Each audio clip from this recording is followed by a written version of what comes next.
Et on va terminer la session avec Gisèle Beaune, qui travaille au centre de recherche en biologie et qui également travaille sur le programme Solve RD, Solving the Unsolved Rare Disease, et donc qui va nous faire une présentation sur Solve RD, un projet européen visant à réduire l'errance diagnostique. Je vous laisse la parole.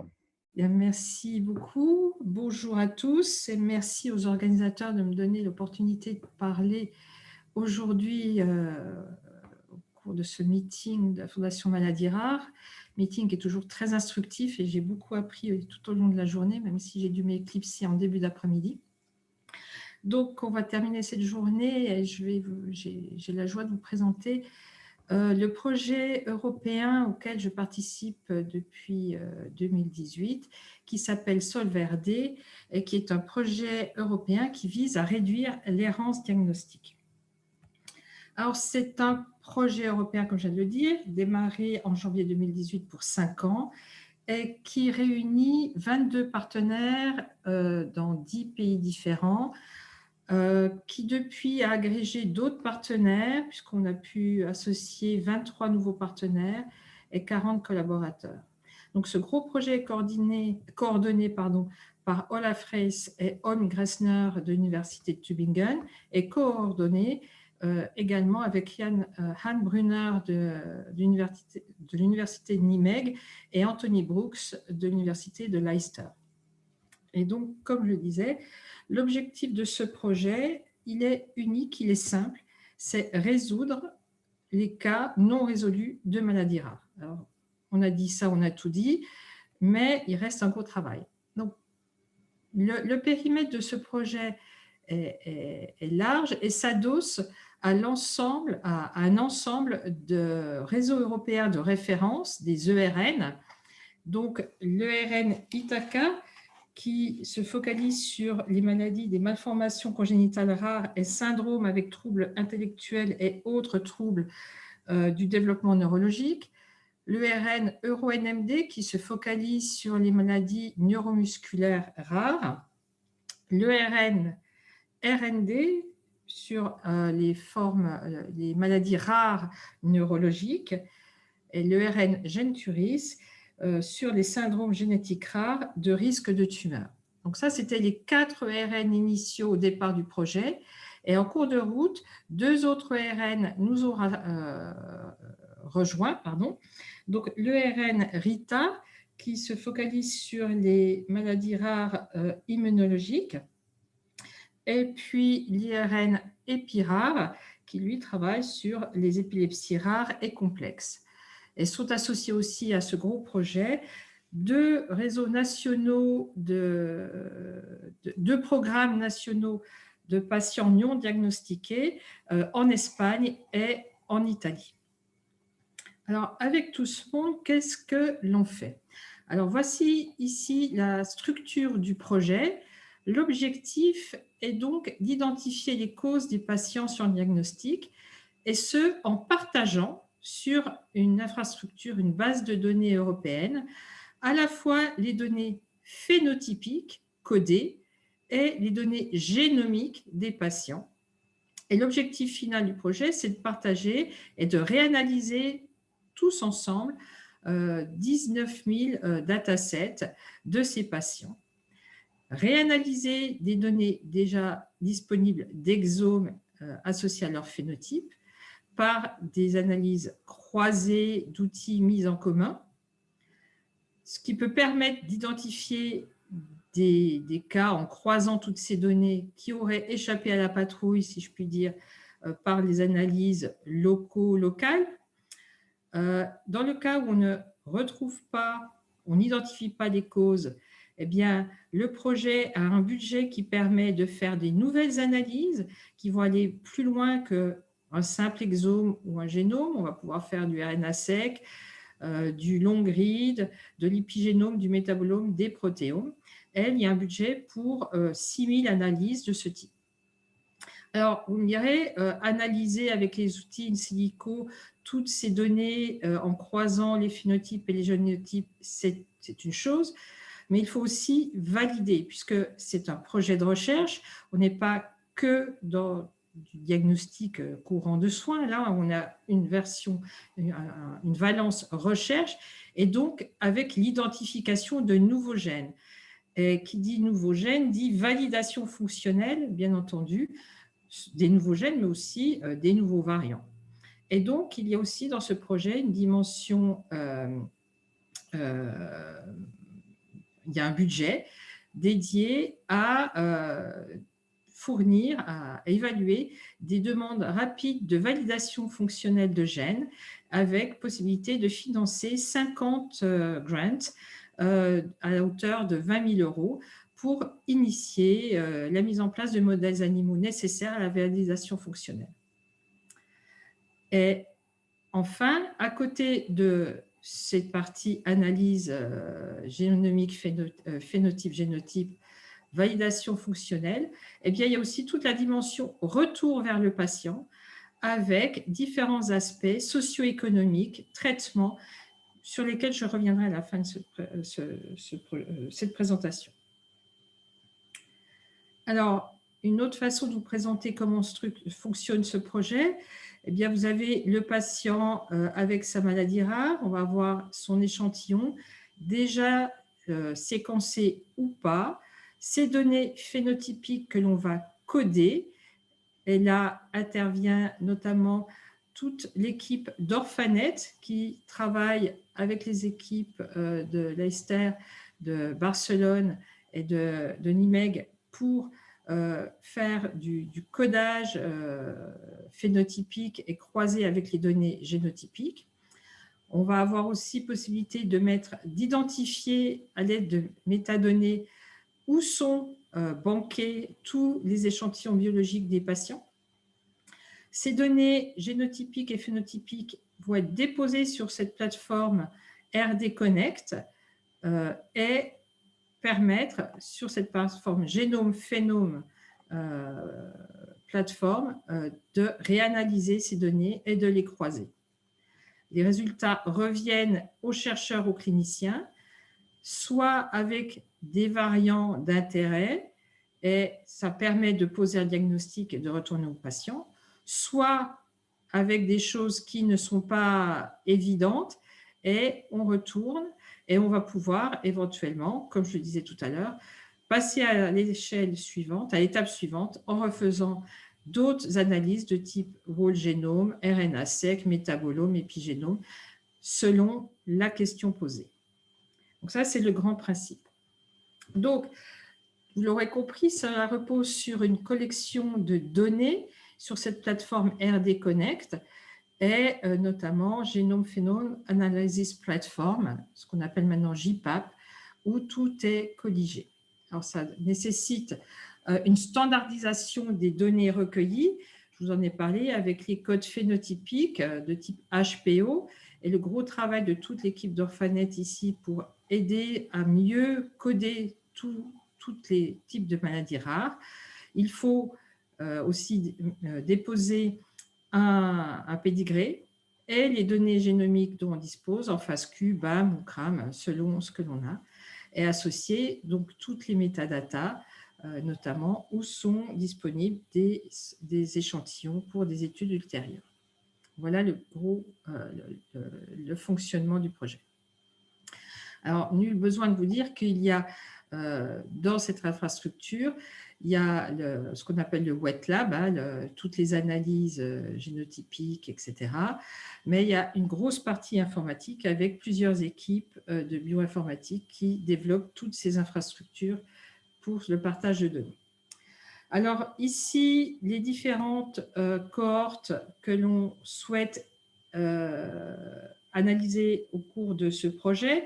Donc, il y a, on va dire, entre guillemets, le tout venant, les cas non résolus qui ont eu des exomes mais qui n'ont pas été résolus et qu'on va réanalyser en croisant les données génomiques et phénotypes. Des cohortes qu'on va appeler spécifiques des ERN, où chaque ERM, dans son contexte clinique spécifique, va assembler des cohortes et va essayer d'identifier des cohortes très homogènes pour aller un petit peu plus loin avec certaines analyses de type whole génome ou autres omics si besoin, en regroupant des cohortes très homogènes pour aller plus loin que l'exome. On va aussi, grâce, encore une fois, à tous les codes phénotypiques qui sont développés, essayer de mettre ensemble des cas extrêmement rares qui, à l'échelle d'un centre de référence, voire d'un centre de référence européen, vont être ultra rares. Eh bien, en croisant ces données sur cette grosse base de données, eh bien, identifier des cas qu'on n'aurait pas imaginé croiser, qui n'auraient pas pu se rencontrer et qui, par l'interrogation de ces outils bioinformatiques, vont pouvoir être caractérisés en petites cohortes ultra rares qui vont bénéficier de génomes ou d'exomes selon les besoins. Et puis une quatrième cohorte qu'on appelle les insolubles. Et là, ce sont des cas extrêmement bien connus au sein des différents centres de référence, mais qui ont pour l'instant résisté à toutes les techniques possibles. Et là, l'objectif, c'est d'aller en quelque sorte craquer ces cas insolubles en croisant toutes les omics possibles, inimaginables, en se concentrant sur des petits groupes de non résolus. Alors, où en est-on à mi-chemin de ce projet, puisque ça a commencé en janvier 2018? Eh bien, lors de notre congrès annuel qui a eu lieu il y a 2 semaines, on a eu les derniers chiffres que je partage avec vous. Nous avons, sur la base de données, déjà collecté 14 905 datasets, à savoir donc du génotype et du phénotype. Et grâce au croisement de toutes ces données, 400 cas ont été résolus qui avaient échappé à toutes les analyses locales faites précédemment. Plus de 1000 échantillons ont été réanalysés avec des nouvelles approches pour aller plus loin. Les analyses sont en cours. Et 17 subventions de financement ont été établies pour faire de la validation fonctionnelle, et ça grâce à la mise en place d'une base de données qu'on appelle RDMM Europe, et qui est une base de données qui permet aux équipes qui ont des outils de validation fonctionnelle ou des expertises sur tel ou tel modèle, de la souris, du zebrafish, de la souris, ou un pathway spécifique, d'aller s'inscrire sur cette base, et cette base permet de mettre en relation les cliniciens qui ont des variants à faire valider avec des équipes de recherche fondamentale qui sont experts de ces pathways, de ces outils, de ces modèles, et permettent d'avoir un financement pour faire la validation de nouveaux gènes identifiés. Donc voilà pour ce qui est des premières étapes. Et je vous ai dit que je reviendrai sur le côté retour vers les patients, une fois qu'on a identifié les gènes et validé les nouveaux variants et les nouveaux gènes. Eh bien, il y a un pan du projet qui se focalise sur l'utilité clinique de cette médecine génomique.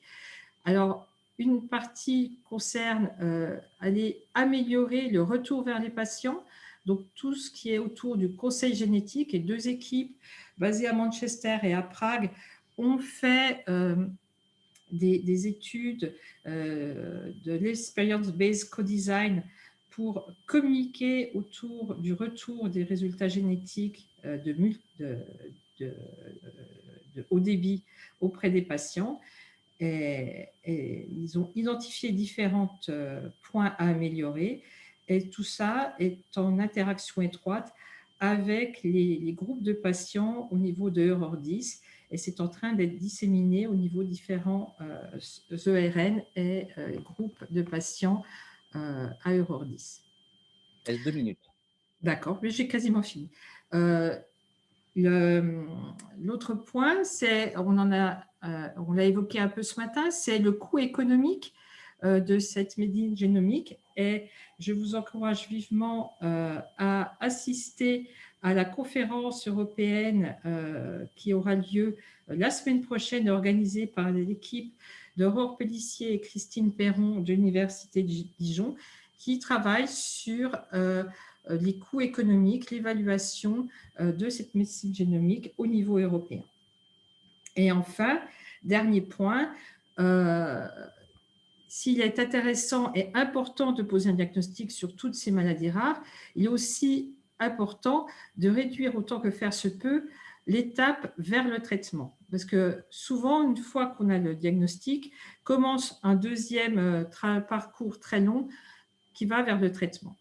Donc, l'idée, c'est de réduire cette deuxième étape, d'aller vers le traitement une fois qu'on a un nom sur notre maladie, sur un gène ou un variant. Et donc, l'idée, c'est de mettre en face de chaque variant, de chaque gène, les traitements existants. Évidemment, dans les maladies rares, le plus souvent, il y a encore peu de traitements disponibles, mais néanmoins, pour certains, cela existe. Donc, on a mis en place une base de données qu'on a appelée Tretabolome, qui vise à mettre en regard de chaque variant, de chaque gène, l'existence des traitements à l'heure actuelle avec des mises à jour régulières. Et ceci se fait, pareil, dans un premier temps, en lien avec la base de données RD Connect, mais on pourra interfacer cette base de données également avec d'autres outils existants pour les différentes maladies rares. Donc, c'est une base qui vient d'être déployée, qui va être déployée début juin et qui se base sur, pour chaque maladie rare, des revues systématiques de la littérature effectuées par les experts. On a publié un article de référence sur le guide de la phase selon laquelle il est important de faire ces revues systématiques de la littérature pour évaluer les traitements et la fiabilité des traitements proposés dans différentes littératures selon les protocoles appliqués. Et vendredi dernier est sorti un numéro spécial du Journal of Neuromuscular Disease qui colligeait 5 revues systématiques pour différentes pathologies neuromusculaires. Et c'est la première étape. Et j'encourage vivement tous les experts intéressés par cette approche à nous solliciter pour d'autres revues systématiques qui sont la base pour être versées ensuite sur la base de données qui sera accessible, qui est en cours de test actuellement et sera accessible début juin. Voilà. Avec ceci, j'en termine. N'hésitez pas à aller visiter le site du projet européen et à nous suivre sur les différents médias sociaux. Et avec ceci, j'en ai fini. Voilà, j'espère ne pas avoir trop débordé de mon temps.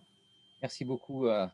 J'ai une question au commentaire de Jackie Beckman. Gisèle, salut et bravo pour cette effort de mise en commun et d'interopérabilité plus que nécessaire. Vu la taille de vos échantillons, qui ne cessera de croître, pensez-vous aussi passer à la chasse de variants modificateurs intra- ou intergéniques? Alors, je pense que les modificateurs, c'est absolument essentiel et c'est l'étape suivante. Je dirais que la première étape, c'est déjà de faire fonctionner toute cette infrastructure, déjà pour tous les variants. Et de toute façon, les variants intra- et intergéniques sont analysés puisqu'on analyse du whole génome avec les outils qui existent, la validation qui existe. Et donc, évidemment qu'à terme, les modificateurs pourront être aussi investigués, puisque dans les cohortes qu'on appelle ultra-résistantes et ultra-rares, ça peut être très bien des variants, des pathologies pour lesquelles on a déjà un variant, mais pour lequel on recherche pourquoi il y a une telle variabilité clinique, et ça peut rentrer dans ce cadre-là. Merci. Vu le temps, je vais me permettre de conclure, mais je trouve que votre présentation résume bien les problématiques qui ont été développées dans cette session, mais aussi plus largement avec les aspects économiques que vous avez rappelés et donc ce congrès. effectivement, comme ça a été dit, la question n'est peut-être pas de fournir les données, hein, bien qu'il faut être attentif aux nouveaux, aux nouvelles technologies comme la cartographie optique ou les séquençages de type troisième génération, ou alors sur l'épigénome, etc. Et la question va être, pour moi, il y a trois types de questions qui vont se poser. C'est effectivement comment faire entrer plus dans la pratique clinique les bioinformaticiens, et comment on peut travailler de façon plus importante les bioinformaticiens et développer, co-développer ensemble des outils qui nous permettent de mieux identifier les variants. Le deuxième point, c'est avoir des personnes de plus en plus compétentes sur les nouveaux concepts qui sont mis en évidence en génétique, parce qu'on sort carrément de la maladie monogénique simple et on va vers des modèles plus complexes. Et on a les outils, je pense, pour arriver à identifier ce nouveau type de maladie. Et puis le troisième, je dirais, c'est l'ère de la post-génomique, où vous l'avez montré, il va falloir avoir des modèles animaux, des modèles fonctionnels et mieux comprendre la physiopathologie dans l'espoir d'arriver à des traitements. Et on a vu dans la deuxième session que les traitements, on y arrive et c'est une bonne chose pour les patients. Donc, j'ai résumé de façon peut-être un peu rapide, mais j'ai trouvé que votre exposé se prêtait bien à cela. Et donc, je repasse la parole à Daniel Sherman pour finaliser ce très beau colloque. Merci beaucoup.